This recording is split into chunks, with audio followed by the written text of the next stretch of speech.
I guess overall impressions, we'll start there from what you were able to see today. Well, I think it was a balanced scrimmage. I'm tying in the Thursday night scrimmage that we had in front of the student body. I thought the defense was absolutely outstanding and almost pitched a shutout in that scrimmage. I thought they were fantastic. I think the offense kind of balanced it out a little bit. Of course, it's never going to be like this.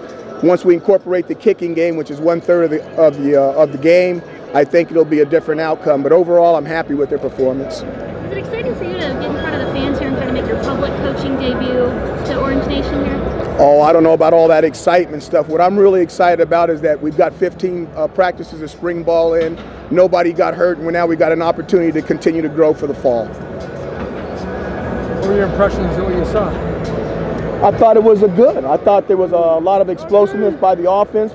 I think you shouldn't underestimate the value of turnovers. I think the defense got some turnovers and some key stops, and anytime a defense is doing that, it's going to give you an opportunity to win. What did you think of the Dungy-Cornelius connection? I thought it was okay. Coach,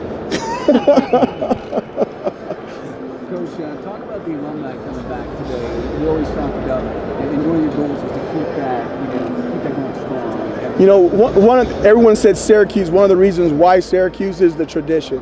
I mean, the tradition here is so strong, and what we've got to do is we've got to find a way to bridge that strong tradition from the past to these young people in the future. You know, the parents remember, but it's a little bit outdated for the kids. So we're going to get a bridge and take it from the past to the present, and hopefully that's going to change Syracuse football from here on out. Sorry if you've been asked about it already. What did you think of the tempo, the execution with the offense? Haven't been asked about it at all yet. I thought the tempo of the offense was okay. We'll never be that slow again. You know how many plays you ran? 155 plays. Not that detail's important. That's counting kicking. What were you really focused on watching today? I mean, you've watched these guys for the last month. What did you kind of want to see? I just wanted to see the flow. I wanted to see the communication. You know, you can close your eyes and hear a good football team. And I just wanted to make sure that the communication was out there that gives us a chance for championship football. Was it there? Yes, sir. So Dante Strickland working with the first team at running back. What has he done to put himself in that position? Made plays. Very smart individual. And I think he's going to be a heck of a football player for us in some combination with somebody else back there. Are you still trying to figure out who that other guy is going to be between maybe Mo and Jordan? You can't win a job in spring ball. You know, we're going to go into two-a-days.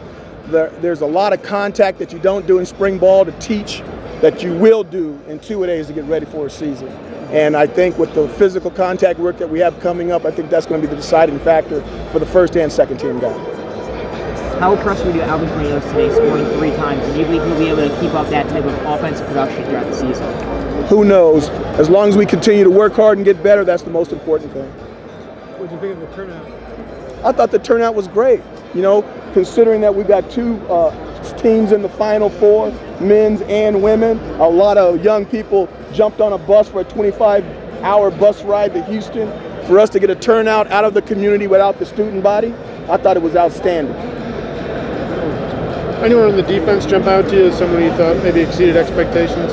I thought as a whole the defense did an extremely good job. Once again, I thought Thursday night they were fantastic, and I think that between this scrimmage and Thursday night there was a balance. What did Shai Cullen do to get a chance there at the weak side linebacker spot? Kept doing things right, worked hard in practice.